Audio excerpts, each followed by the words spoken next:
Rising అంటూ ఒక గొప్ప ఇనిషియేషన్కి 2047 ఈ ఇది ఎట్లా ఉండాలి అనే ఆ ఊహ తన బ్రెయిన్ చైల్డ్ అయినటువంటి మన ముఖ్యమంత్రి గారు ఆహ్వానిస్తే అది చాలా ప్రివిలేజ్డ్గా ఫీల్ అయ్యాను, ఎంతో గౌరవంగా ఫీల్ అయ్యాను, ఎంతో ఆనందంగా ఉన్నాను. మీ అందరితో పాటు ఈ రోజున ఇక్కడ నేను పార్టిసిపేట్ చేయడం అనేది నాకు దక్కిన గొప్ప అవకాశం, గొప్ప అదృష్టంగా నేను భావిస్తున్నాను. అయితే ఇక్కడ కేవలం చిరంజీవికి మాత్రమే ఇచ్చారు, అందుకే చిరంజీవిని ఆహ్వానించి అక్కడ కూర్చోబెట్టారు అని నేను అనుకోవటం లేదు.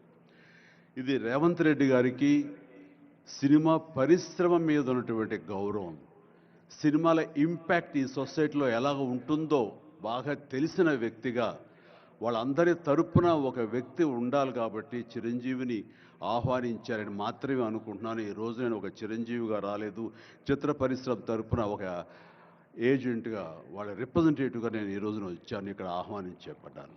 కాబట్టి దానికి ప్రత్యేకించి పరిశ్రమ తరపున శ్రీ రేవంత్ రెడ్డి గారికి మనస్ఫూర్తిగా నా హృదయపూర్వక ధన్యవాదాలు తెలియజేస్తున్నాను.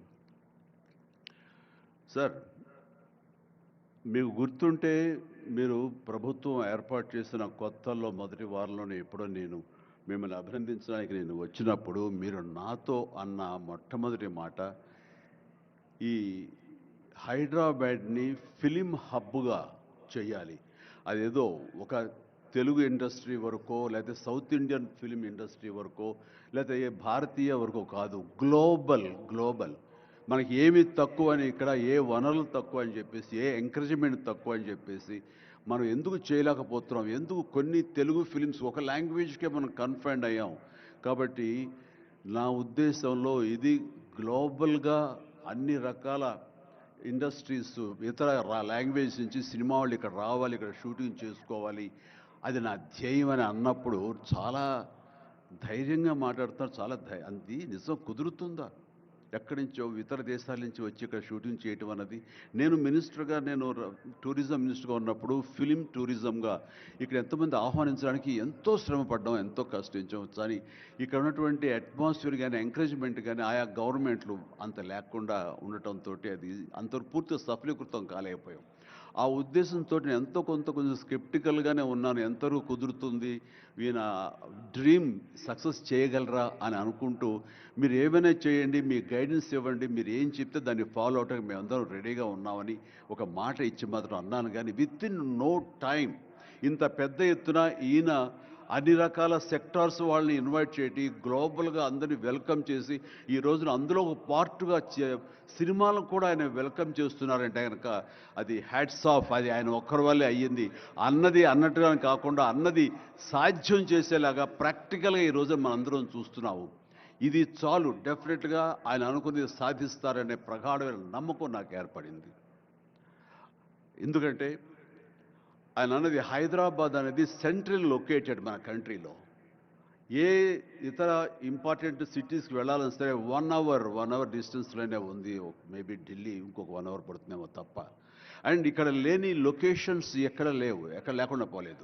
మనకు మంచు కొండలు ఉన్నాయి, థార్ డెజర్ట్స్ ఉన్నాయి, అడవులు, లాంగెస్ట్ బీచ్లు మనకు ఉన్నాయి. ఏమి తక్కువ, ఏ లొకేషన్స్ తక్కువ, ఏ వనరులు తక్కువ.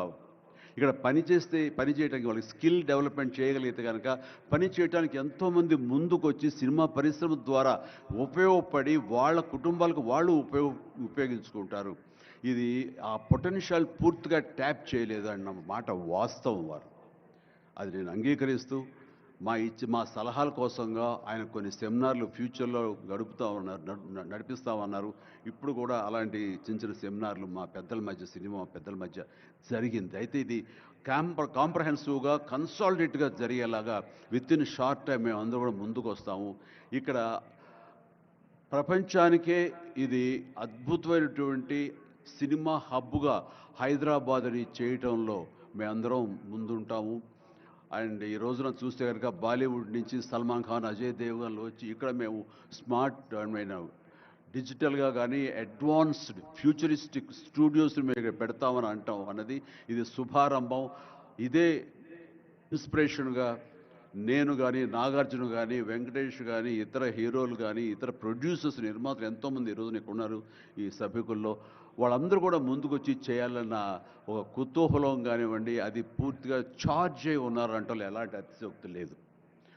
అండ్ ఈ రోజున ప్రపంచపరంగా చూస్తే సినిమా ప్రభావం ఎంత ఉంటుంది, ఈ సాఫ్ట్ పవర్ ఎంత ఉంటుందన్నది నేషనల్ వైడ్గా కూడా కేంద్ర ప్రభుత్వం కూడా వేవ్స్ అనేది ఒకటి ప్రారంభించి అందులో మమ్మల్ని అందరూ కూడా పార్ట్ చేశారు.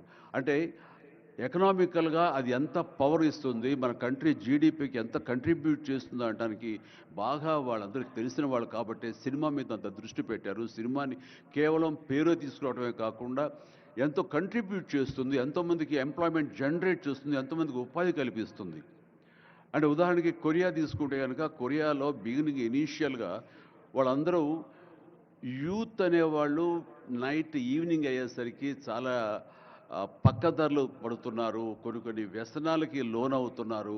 ఆ రకంగా యూత్ నిర్వీర్యమైపోతుంది. ఏం చేయాలంటాం వాళ్ళందరూ కలిపి వీళ్ళని ఎంటర్టైన్మెంట్ వైపు కనుక మనం డైవర్ట్ చేయగలిగితే, be it is music, be it is singing or films, ఇంకోటి ఇవన్నీ ఎంటర్టైన్మెంట్గా చేయగలిగితే కనుక వాళ్ళు ఆక్యుపై అయి ఉంటారు. తద్వారా వాళ్ళు ప్రోగ్రామ్స్ ఇవ్వగలుగుతుంటారు.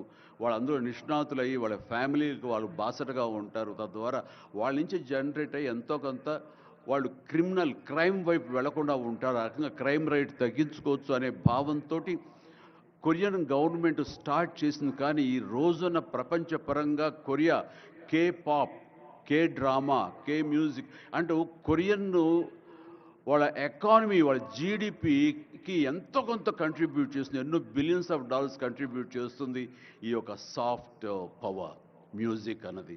అలాగే జపాన్ కూడా యానిమే అని చెప్పేసి వాళ్ళు కూడా వాళ్ళ సాఫ్ట్వేర్, వాళ్ళ ఎంటర్టైన్మెంట్ సంబంధించి ఈ ఎంటర్టైన్మెంట్ యానిమేటెడ్ ఫిలిమ్స్ కూడా ఎంతో కొంత కంట్రిబ్యూట్ చేస్తుంది. అలాగా మీరు ఈ సినిమా ఇండస్ట్రీ మీద, సినిమా పరిశ్రమ మీద ఆల్ ఇండియా లెవెల్లోనూ ఇంటర్నేషనల్ లెవెల్లోనూ ఇక్కడ కనుక వెల్కమ్ చేయగలిగి వాళ్ళకి కావాల్సిన ఇన్ఫ్రాస్ట్రక్చర్ కనుక మీరు ఇక్కడ ప్రొవైడ్ చేయగలిగితే, చేస్తానికి మీరు ప్రిపేర్ అయి ఉన్నారు. చేయగలిగితే కాదు, చేస్తున్నారు. దానికి మా నుంచి పార్టిసిపేషన్ కావాలి. ఉదాహరణకి బట్టి గారు నిన్న అన్నారు, సో